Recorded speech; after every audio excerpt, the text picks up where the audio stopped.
The deep space scanner beeped softly in the quiet command center of the Etherian exploration ship Harmony's Light. Commander Veltan's crystalline form shimmered with interest as he examined the readings. After 3 months of empty void, they had finally found something worth investigating. "Quindar, what do you make of this?" Veltan asked his science officer. Quindar floated closer to the display, his translucent body pulsing with soft blue light. "It appears to be a star system with multiple planets, Commander. The third planet from the star shows signs of life." "Intelligent life?" "Possibly.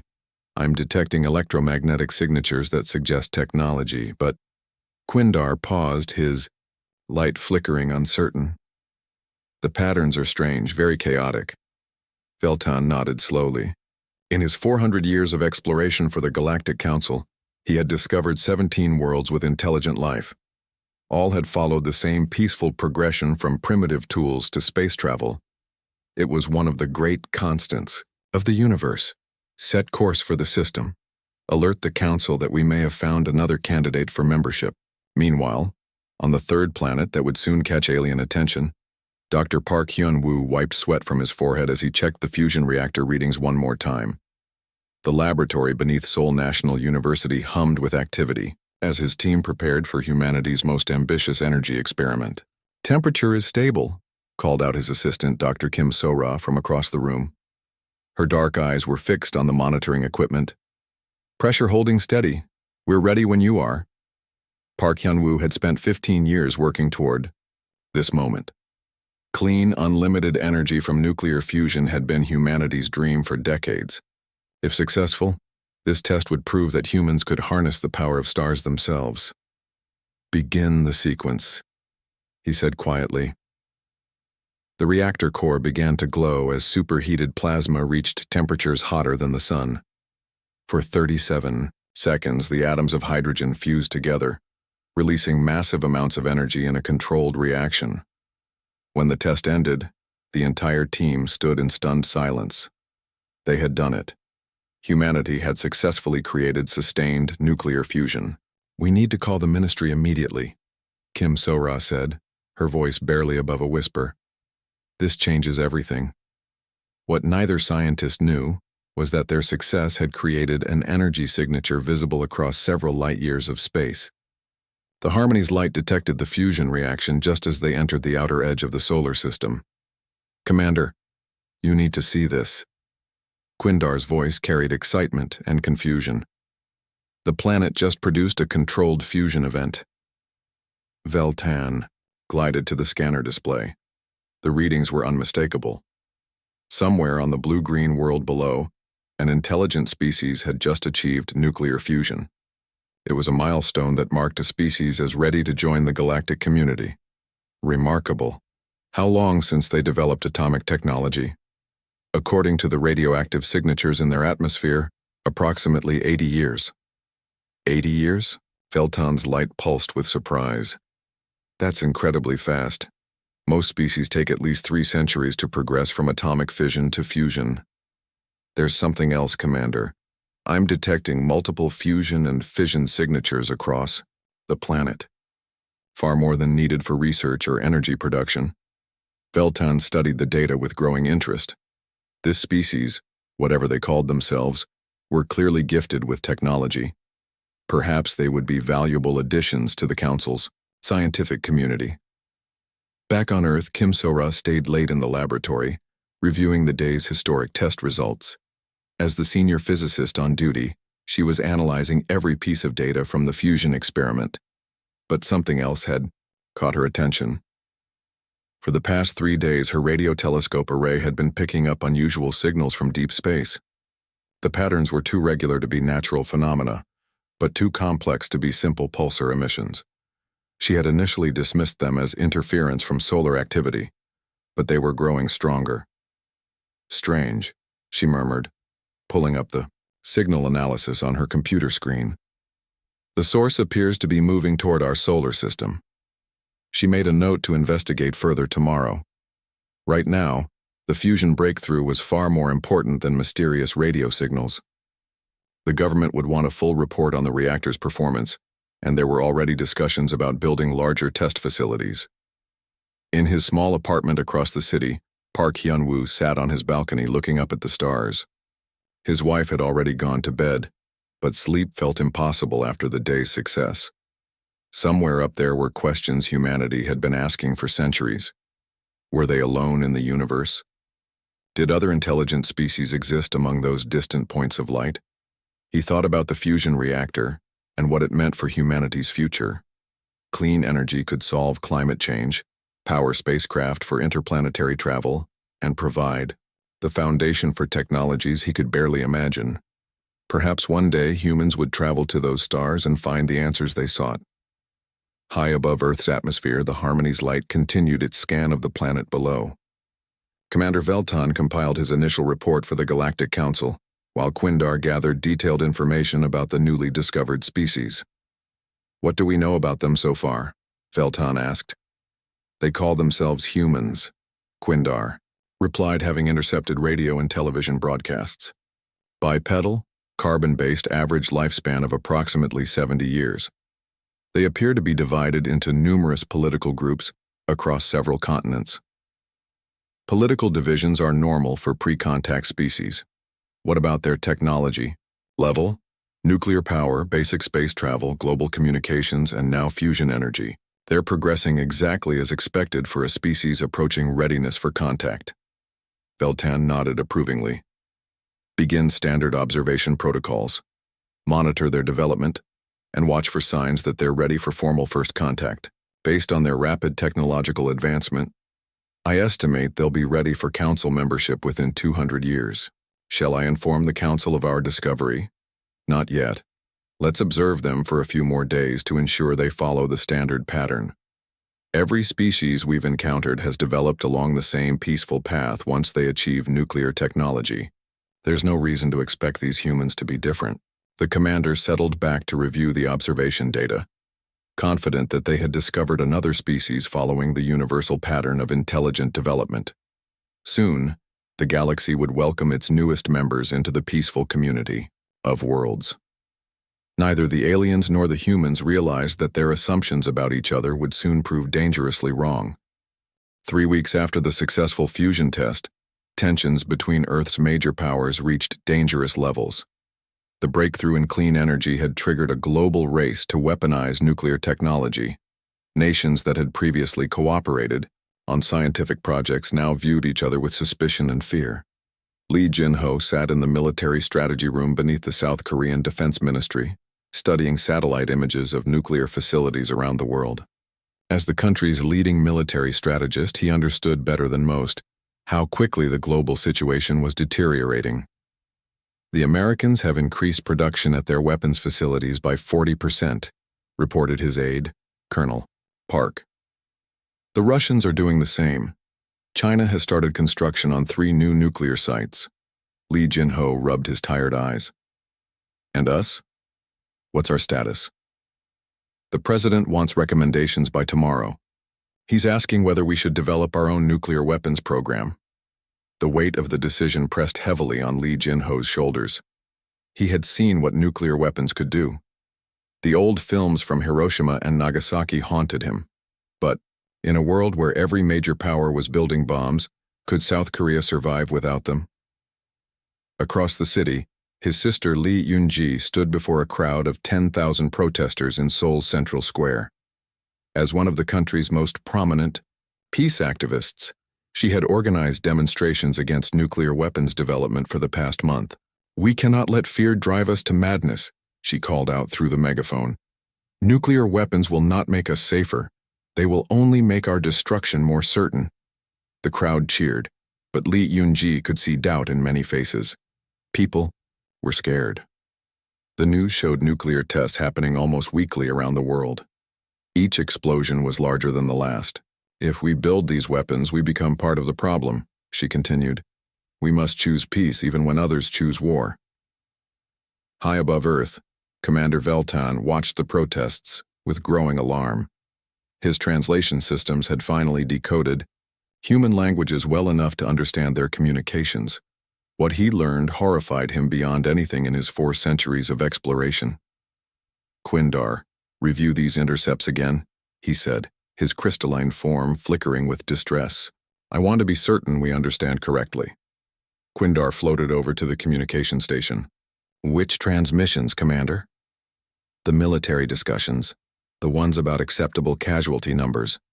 Quindar's light dimmed as he replayed the intercepted communications.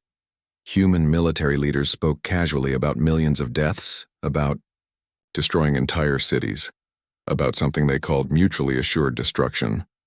The concept was so alien to his peaceful species that he could barely process it. Commander, I've confirmed the translations. They're actually planning to use nuclear weapons against each other. That's impossible. No intelligent species would consider using planet-killing weapons against their own kind. Are you certain these aren't fictional broadcasts?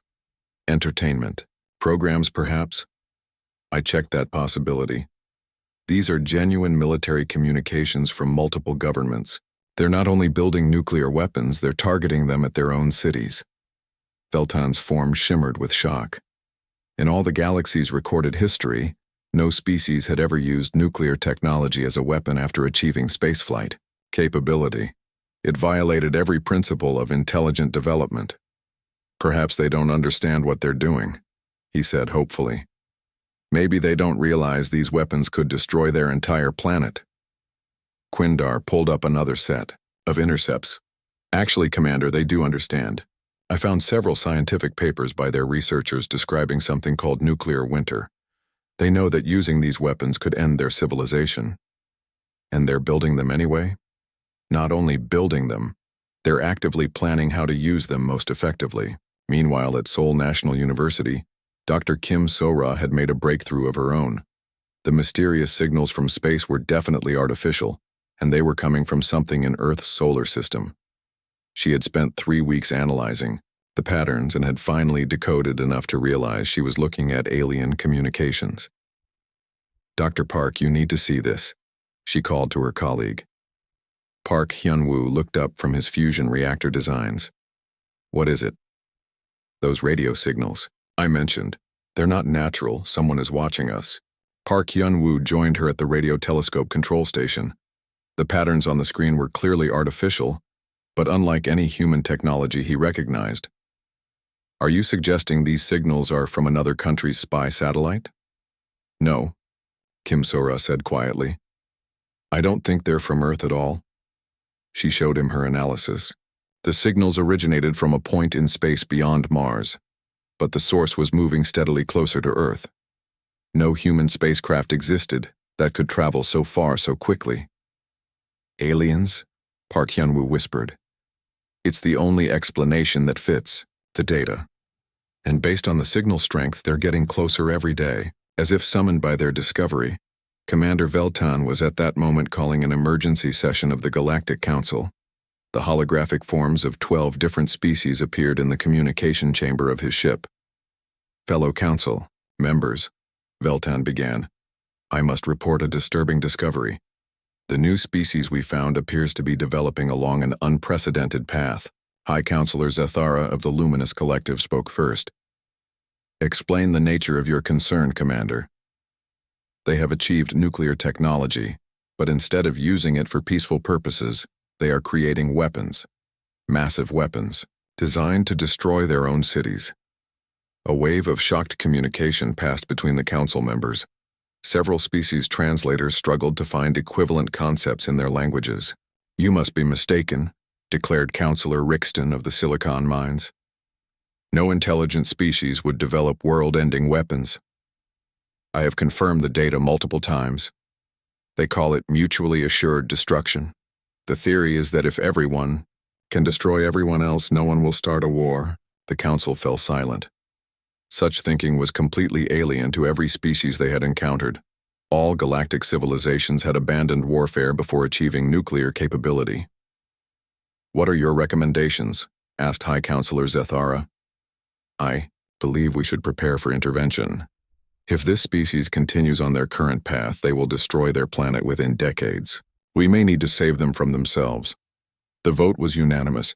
The Galactic Council authorized Commander Veltan to prepare a rescue fleet, ready to evacuate humanity if they began their predicted self-destruction. Neither the aliens nor the Humans realized that their fundamental misunderstanding of each other's nature was about to create the greatest crisis in galactic history. The crisis began with a single intercepted message. Intelligence agencies around the world detected communications from a rogue nation threatening to use nuclear weapons against its neighbors unless its demands were met. Within hours, every major power had gone to maximum alert status. Li Jinho found himself in the emergency command center for the third time that week. Sleep had become a luxury he could no longer afford as global tensions reached breaking point. The wall screens showed red alerts from military installations across the planet. "What's the latest intelligence?" he asked Colonel Park. "The threat appears genuine. Satellite imagery shows unusual activity at their nuclear facility. Our analysts believe they have at least 3 warheads ready for deployment. And their demands? Complete withdrawal of all foreign troops from the region, plus $50 billion in aid payments. They've given the world 72 hours to comply." Li Jinho studied the global response map. American forces were mobilizing in the Pacific. Russian submarines had left port. Chinese missiles were being moved to ready positions. The world was preparing for the possibility of nuclear war. "Sir," Colonel Park said quietly, "your sister's protest group has gathered outside. They want to speak with you."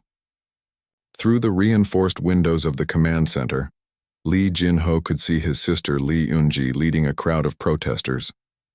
Even in this crisis, she refused to abandon her belief in peace.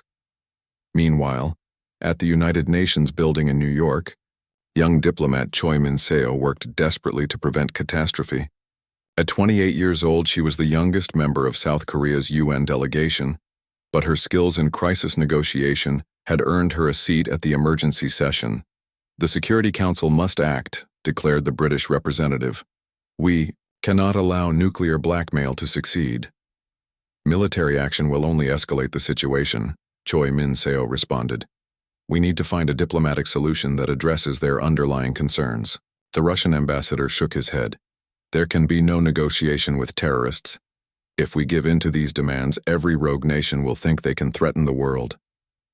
"And if we don't," said the Chinese representative, "they may actually use those weapons. Millions of innocent people will die." Choi Min-seo had studied every major international crisis of the past century. She knew that nuclear weapons created a completely different kind of diplomacy. The stakes were too high for traditional power politics. "I propose we offer them a face-saving compromise," she suggested. "Partial withdrawal of forces, humanitarian aid instead of direct payments, and international mediation for their political grievances." High above Earth, Commander Veltan watched the human crisis unfold with growing dread. His translation systems had decoded enough human communications to understand that they were witnessing the beginning of humanity's self-destruction. "Commander," Quindar reported, "I'm detecting massive military movements across the planet. Multiple nuclear forces have been placed on highest alert. How long until the ultimatum expires?" 47 hours by their time measurement." Veltan contacted the Galactic Council immediately. "Fellow counselors, the situation has deteriorated beyond our projections. The humans appear ready to begin nuclear warfare." "Are you certain?" asked High Counselor Zethara. "Their military communications speak of acceptable losses in the millions. They're actually calculating how many of their own cities they can afford to lose." The council members reacted with shock and horror. Even their most pessimistic predictions had not imagined humans would plan their own genocide so systematically. "We must intervene immediately," declared Councillor Rixton. "We cannot stand by and watch an entire species destroy itself." "The rescue fleet is already prepared," Veltan reported. "We can begin evacuating their population centers within 12 hours. Back on Earth, Dr. Kim Sora had been working around the clock to decode more of the alien signals. Her breakthrough came at the worst possible moment, just as the nuclear crisis reached its peak. "Dr. Park," she called urgently. "I've managed to translate part of their communications. They're talking about evacuation procedures." Park Hyun-woo looked up from the television news, which showed endless reports of military preparations around the world. "Evacuation of what?" "Us. They're planning to evacuate Earth's population. They think we're about to destroy ourselves." The implications hit both scientists immediately. Not only were there aliens watching Earth, but they believed humanity was on the verge of extinction. "We have to tell someone," Park Hyun-woo said. "The government, the military, someone needs to know." Who would believe us? And even if they did, what could they do? The whole world is focused on preventing nuclear war. At the rogue nation's nuclear facility, international inspectors worked frantically to verify the threat. The facility's director, a man named General Kang, had agreed to limited inspections as part of the ongoing negotiations.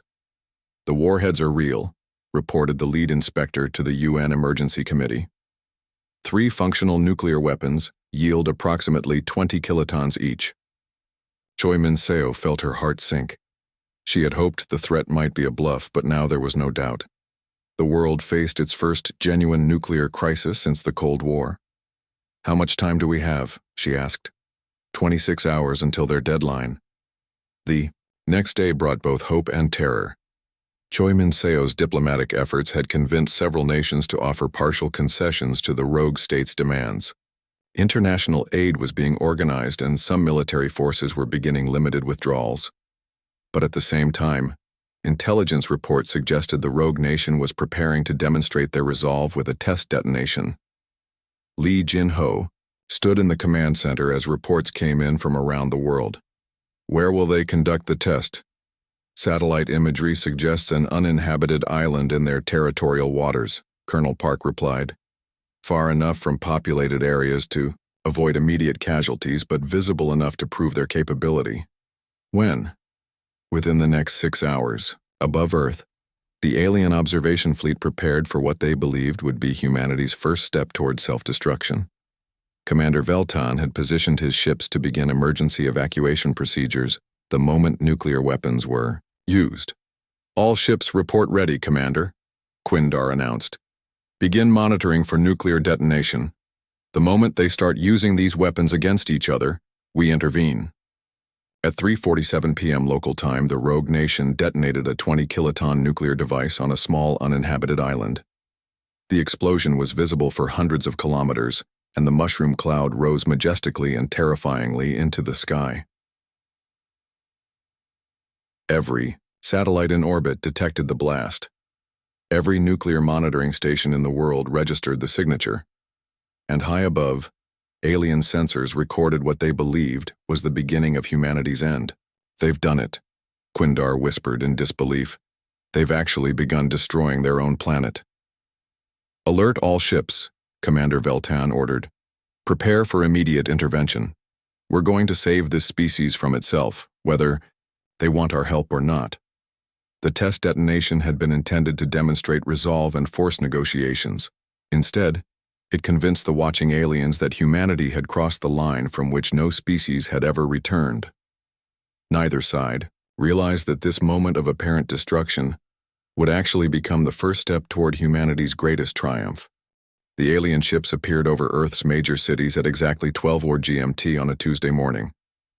27 massive vessels, each 1 kilometer long, materialized in the skies above New York, London, Beijing, Moscow, and other capitals around the world. Captain Han Tai-min was conducting routine exercises with his squadron when the Seoul Air Traffic Control Tower erupted in panicked communications. As one of South Korea's top fighter pilots, he had trained for many scenarios, but alien invasion was not one of them. "Control. This is Eagle Squadron. We have visual contact with an unidentified aircraft over the capital, requesting instructions. Eagle Squadron, maintain distance. Do not engage. Repeat, do not engage."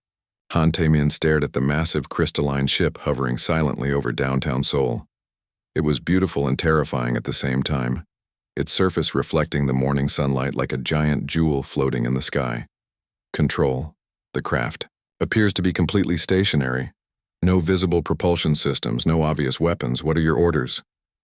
The radio crackled with uncertainty. No one in the military hierarchy had protocols for this situation.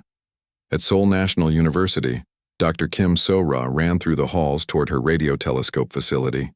She had been expecting this moment ever since decoding the alien evacuation plans. Now it was happening, and she might be humanity's best hope for communication. "Dr. Park," she called as she burst into the laboratory. "They're here, the aliens are here, and I think they're trying to help us." Park Hyun-woo looked up from his computer screen, which showed news feeds of alien ships around the world. "Help us? This looks more like an invasion." "No, you don't understand. I've been monitoring their communications for weeks. They think we're destroying ourselves with nuclear weapons. They're here to save us." Meanwhile, aboard the command ship above New York, Commander Veltan prepared for humanity's first official contact with galactic civilization. He had conducted first contact procedures 17 times before, but never under such urgent circumstances. "Quindar, begin broadcasting on all human communication frequencies," he ordered. "Use the translation matrix we've developed." The alien message went out simultaneously across every radio, television, and internet network on Earth. When the translation finally came through speakers and screens around the world, the words were simple but shocking. "People of Earth, we are representatives of the Galactic Council. We have come to help you. Your species appears to be in danger of destroying itself with nuclear weapons. We offer you protection and evacuation to safe worlds where you can live in peace." The message repeated in dozens of human languages, each translation carefully prepared by the aliens' linguistic computers. In the United Nations building, Choi Min-seo found herself thrust into the role of humanity's primary negotiator with the aliens. Her experience in international diplomacy suddenly became the most important qualification on Earth. "They want to evacuate us?" she asked the Secretary General. "All of us?" "That appears to be their intention. They believe we're on the verge of nuclear war and want to save us from ourselves. But we just prevented the crisis. The rogue nation agreed to disarmament in exchange for international aid. The nuclear threat is over." Apparently, the aliens don't see it that way. They witnessed the test detonation and concluded we were beginning to destroy our planet. Choi Min-seo realized the magnitude of the misunderstanding. The aliens had interpreted humanity's greatest diplomatic success as the beginning of their extinction. Professor Yoon Da-hee, Seoul National University's leading expert in linguistics, was urgently summoned to help establish better communication with the aliens. Her life's work studying language patterns suddenly became crucial to humanity's survival. "The translation matrix they're using is sophisticated but imperfect," she explained to the emergency committee. "They understand our words but not our context. When we talk about nuclear weapons, they hear only destruction. They don't understand concepts like deterrence or diplomatic demonstration." "Can you improve the translation?" asked the committee chair. "Given time, yes. But we need to establish direct communication first. Someone has to actually talk to them." High above, Commander Veltan grew frustrated with humanity's response to their rescue offer. Instead of gratitude, the humans seemed confused and defensive. Some were even moving military forces toward the alien ships. Quindar explained their reaction. "Why aren't they accepting our help?" "I'm not certain, Commander. Their communications suggest they don't believe they need rescuing. But they just detonated a nuclear weapon. Their own scientists have described how such weapons could destroy their planet's climate. Perhaps they don't understand the full implications of their actions." Captain Han Taiman received new orders to maintain a defensive perimeter around the alien ship over Seoul, but not to act aggressively unless attacked. He found himself flying patrol missions around a vessel that showed no hostile intentions, but whose mere presence terrified his countrymen. "Eagle leader to base," he reported. "The craft is making no aggressive moves. It's just sitting there." "Maintain position, Eagle leader. Intelligence teams are working on establishing communication." At the university, Dr. Kim So-ra finally managed to establish direct radio contact with the alien ship. Her years of studying their signal patterns had taught her their basic communication protocols. "Unknown vessel, this is Dr. Kim So-ra of Seoul National University. We have been monitoring your communications and wish to establish dialogue." The response came within minutes, in heavily accented but understandable Korean. "Dr. Kim So-ra, this is Science Officer Quindar of the vessel Harmony's Light. We are pleased to make contact. Are you a representative of your government?" "No, I am a scientist. But I can arrange for you to speak with our diplomatic representatives. I believe there has been a serious misunderstanding." "Misunderstanding? You refer to our offer of evacuation? Yes. We are not destroying our planet. The nuclear detonation was a demonstration to prevent war, not to start one. There was a long pause before Quindar responded. This is difficult to comprehend. You detonated a planet-killing weapon to prevent conflict? It was detonated safely, in an uninhabited area, to show that we possessed such weapons but chose not to use them against people. Another pause. Longer this time. Dr. Kim So-ra could almost hear the alien struggling to understand human logic. Dr. Kim So-ra, your explanation does not match our understanding of how intelligent species behave. Would you be willing to meet with our commander? We believe direct communication may resolve this confusion. Within hours, arrangements were made for the first face-to-face meeting between humans and aliens. The location chosen was the United Nations headquarters, with Choi Min-seo leading the human delegation and Professor Yoon Da-hye providing translation support. Dr. Park Hyun-woo was included in the group as the scientist who had achieved humanity's fusion breakthrough, while Dr. Kim So-ra would serve as the communications specialist who had made first contact possible. The meeting was set for the following day. Neither humans nor aliens realized they were about to discover how profoundly different their species truly were.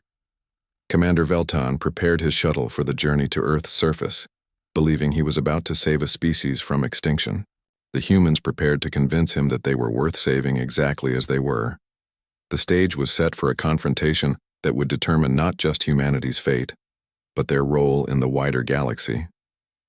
The first meeting between humans and aliens took place in the United Nations Security Council chamber. Commander Veltan's crystalline form shimmered with nervous energy as he materialized from his transport device. His appearance caused several human delegates to step back in amazement.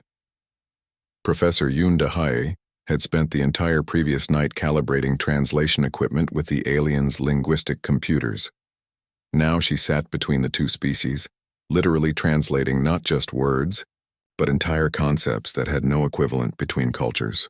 Commander Veltan, Choi Min-seo began formally.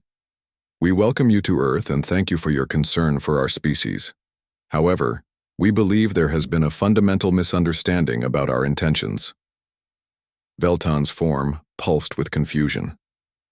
The misunderstanding appears to be yours, Diplomat Choi.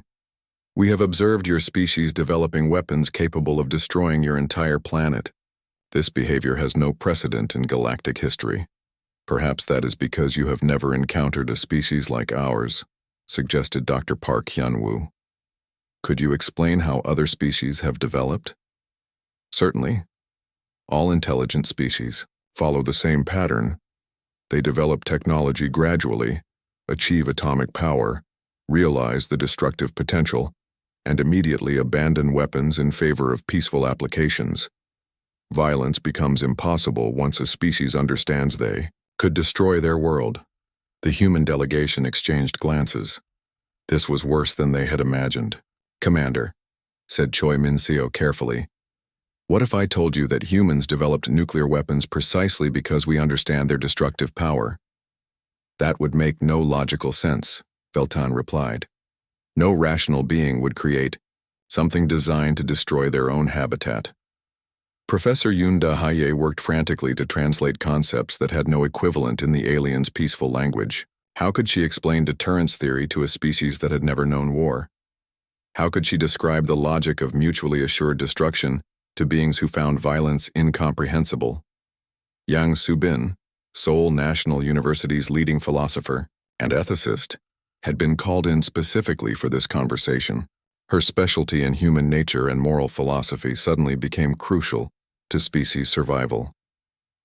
Commander, may I ask about your own species' history? She said. Have your people never faced existential threats? We have faced natural disasters, resource shortages, and other challenges, but we solved them through cooperation and scientific advancement. And if another species had tried to conquer you, to enslave your people or destroy your way of life, Veltan's form flickered with confusion. Why would another species do such things? Conquest serves no logical purpose. Resources are more efficiently obtained through trade than war. Yang Su-bin, realized the magnitude of the communication gap they faced. Commander, what if the other species was not logical? What if they enjoyed causing suffering or believed they were superior to you? Such a species could not achieve spaceflight. Intelligence and morality develop together. Any species capable of nuclear technology must also be capable of ethical reasoning. But humans achieved nuclear technology and retained the capacity for both good and evil. Which is why we must save you from yourselves, Veltan said firmly. Your species represents a dangerous anomaly that threatens the entire galaxy. Dr. Kim Sora leaned forward. Commander, have you considered that our anomaly might actually be a strength rather than a weakness? Explain this concept. Every species you've described became peaceful because they feared destruction. But what if a threat appeared that your peaceful species could not face? What if something came along that required the willingness to fight, even knowing you might die? Veltan's crystal form dimmed. Such threats do not exist. The galaxy is fundamentally peaceful. How can you be certain? How do you know there are no aggressive species beyond your current borders? No natural phenomena that require desperate measures to survive? The alien commander had no answer. His species had explored only a small portion of the galaxy, and their peaceful nature meant they had never encountered anything that challenged their worldview. Yang Subin pressed the advantage. Commander, let me describe some human concepts that might not exist in your language. Honor, sacrifice, the willingness to die for something greater than yourself. Self-defense, protecting the innocent even at great personal cost. Professor Yundahi struggled to translate these ideas into concepts the alien could understand. Many required long explanations because the aliens had no equivalent experiences. You willingly risk death to protect others? Veltan asked, his confusion evident. Not just risk death. Sometimes humans choose certain death if it means saving others, Yang Subin explained. Parents dying to protect children, soldiers sacrificing themselves to save civilians, scientists exposing themselves to radiation to prevent reactor meltdowns. This behavior seems irrational from a survival perspective, but essential from a moral perspective. Commander, what if humanity's willingness to face extinction rather than surrender is not a flaw but an evolutionary advantage?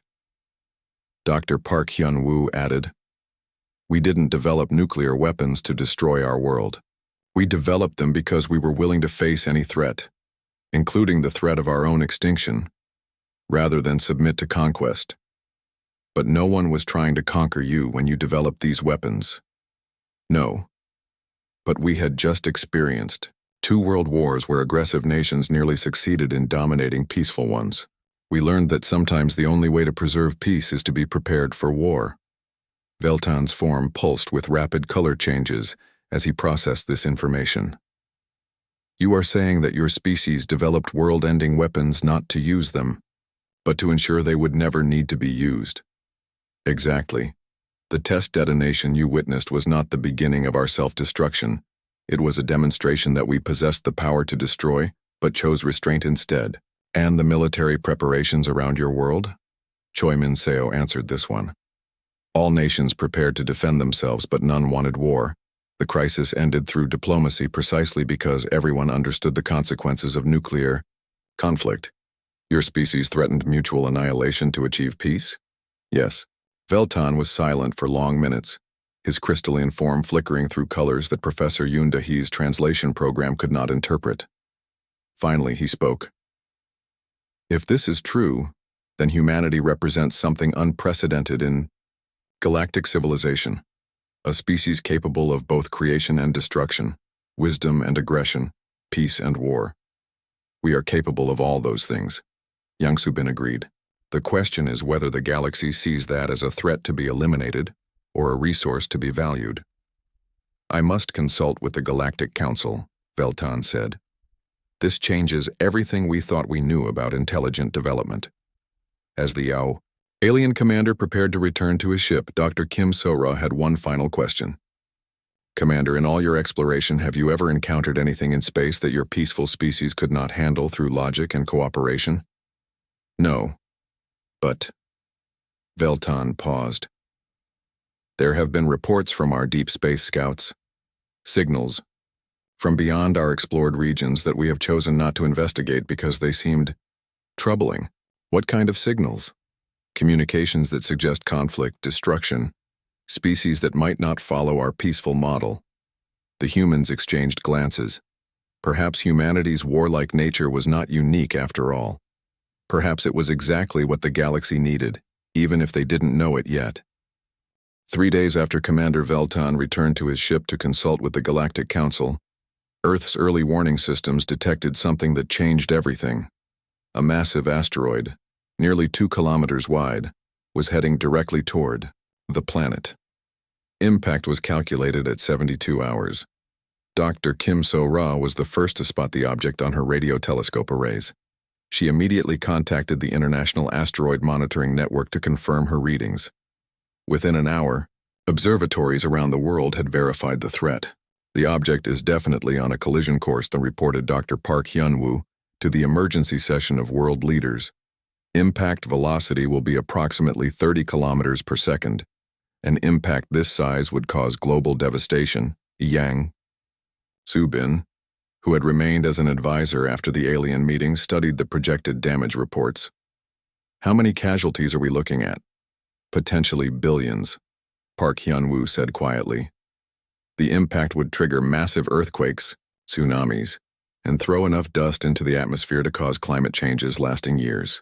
Above Earth, Commander Veltan detected the asteroid at nearly the same moment as human scientists. His ship's sensors provided more precise calculations than Earth's telescopes could achieve. Quindar, prepare the evacuation fleet immediately, he ordered. We need to begin removing the human population before impact. Commander, our largest transport ships could evacuate perhaps 10 million humans in the time available. Their total population exceeds 8 billion. Veltan's crystalline form flickered with distress. Even with the entire Galactic Council rescue fleet, they could save only a tiny fraction of humanity before the asteroid struck. Contact the Council immediately. Request every available ship in this sector. Meanwhile, in the Emergency Command Center beneath Seoul, Yang Soo-bin proposed an idea that horrified the alien observers listening to human communications. We need to consider using nuclear weapons to deflect the asteroid, she said calmly. Lee Jin-ho, who had been appointed to the International Crisis Committee, looked up sharply. Nuclear weapons? Against an asteroid? Multiple warheads, precisely positioned and timed. If we detonate them on one side of the asteroid while it's still far enough from Earth, we might alter its trajectory enough to make it miss our planet. That's insane, protested one of the international representatives. Those weapons could break the asteroid into multiple pieces, making the problem worse. Or they could save 8 billion lives, Yang Soo-bin replied. The same weapons everyone feared would destroy our world might be the only things that can save it. Dr. Park Hyun-woo ran quick calculations on his computer. The physics are sound, but the timing would have to be perfect. We would need to coordinate launches from multiple countries and detonate the warheads at precisely the right moment. Choi Min-seo, who had remained as the liaison with the aliens, contacted Commander Veltan immediately. Commander, we have a proposal for dealing with the asteroid threat. Diplomat Choi, we are already preparing evacuation ships. While we cannot save everyone, we will preserve as many humans as possible. We appreciate your offer, Commander, but we believe we can save ourselves. How is this possible? You do not have the technology to deflect an object this large. Actually, we think we do. We want to use our nuclear weapons. The communication channel fell silent for nearly a full minute. Diplomat Choi, Veltan finally, responded, You cannot be serious. Those weapons you developed could shatter the asteroid into thousands of deadly fragments. Or they could push it off course. Commander, this is exactly what we were trying to explain before. We didn't develop nuclear weapons to destroy our world. We developed them to face any threat, including threats from space. Aboard the Harmony's Light, Quindar stared at his commander in disbelief. They want to use planet-killing weapons against the asteroid? It appears so. They seem to believe they can use controlled nuclear explosions to alter the object's trajectory. That's incredibly dangerous. The slightest miscalculation could make the disaster far worse. or it could save their entire species using the very weapons we thought would destroy them. On Earth, the plan came together with frightening speed. Nuclear powers around the world contributed warheads to the effort. American, Russian, Chinese, British, French, and other nuclear weapons were loaded onto rockets and launched toward the asteroid. Yang Soo-bin coordinated the philosophical and ethical aspects of the mission, while Dr. Park Hyun-woo handled the technical calculations. For the first time in human history, nuclear weapons from different nations worked together toward a common goal. T-6 hours to detonation, announced Captain Han Tae-min, who had been selected to lead the space-based coordination mission. His fighter pilot experience made him uniquely qualified to manage the precise timing required. Commander Veltan watched the human preparations with growing amazement. The same species he had come to save from their own weapons was now using those weapons in ways no galactic civilization had ever imagined. Quindar, are you monitoring their coordination efforts? Yes, Commander. Multiple nations that were in conflict just weeks ago are now sharing their most classified technologies. They're working together perfectly. And the technical approach? According to our calculations, it should work. The combined nuclear explosions will create an asymmetrical pressure wave that should alter the asteroid's trajectory by approximately 0.3 degrees. Given the remaining distance to Earth, that should be sufficient to cause a miss. As the moment of truth approached, Professor Yoon Da-hee maintained constant communication between human mission control and the alien observers. The translation challenges had become less important as both species focused on the same objective. 30 seconds to detonation, Han Tae-min announced from the command ship. On Earth, Yang Soo-bin stood in the International Command Center, watching screens that showed the positions of dozens of nuclear warheads around the asteroid. Each weapon represented technology that had once threatened to destroy civilization, now repurposed to save it. 15 seconds. Commander Veltan's entire fleet watched as humanity's most feared weapons approached their target. Every alien sensor was focused on the asteroid, calculating probabilities and measuring outcomes. 5 seconds. 4, 3, 2, 1, detonation. 27 nuclear warheads exploded simultaneously on the asteroid's surface, creating a flash of light visible from Earth even in daylight. The combined force of the explosions pushed against the massive rock, slowly but measurably changing its course. Initial telemetry confirms trajectory alteration, Dr. Park Hyun-woo announced. The asteroid is moving off its collision course with Earth. The asteroid passed Earth at a distance of 400,000 kilometers, close enough to be visible in the night sky but far enough to pose no threat. Humanity had used its most destructive weapons to achieve its greatest victory. Commander Veltan requested an immediate meeting with the human leadership. This time, he came to Earth's surface not as a rescuer, but as a student seeking to understand completely new form of intelligence. Humans of Earth, he began, his crystalline form pulsing with colors that Professor Yoon Da-hee now recognized as respect and admiration. Today you have demonstrated something unprecedented in galactic history. We simply did what was necessary to survive, Yang Soo-bin replied modestly. No, you did far more than that. You took weapons designed for destruction and used them for preservation. You turned your greatest weakness into your greatest strength. Dr. Kim So-ra leaned forward. Does this mean you understand us now? I am beginning to.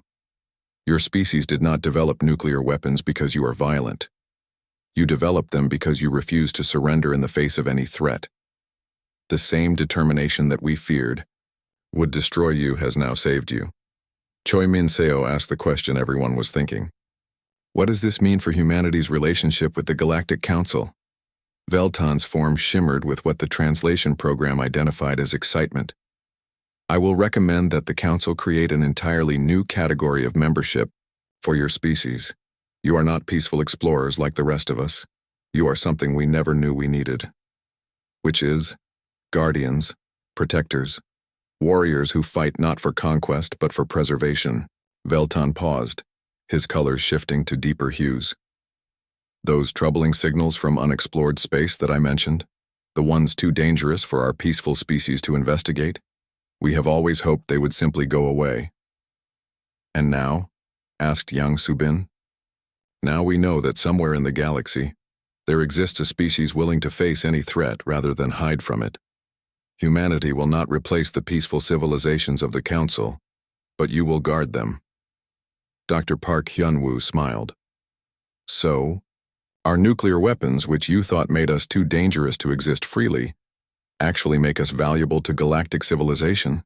Precisely.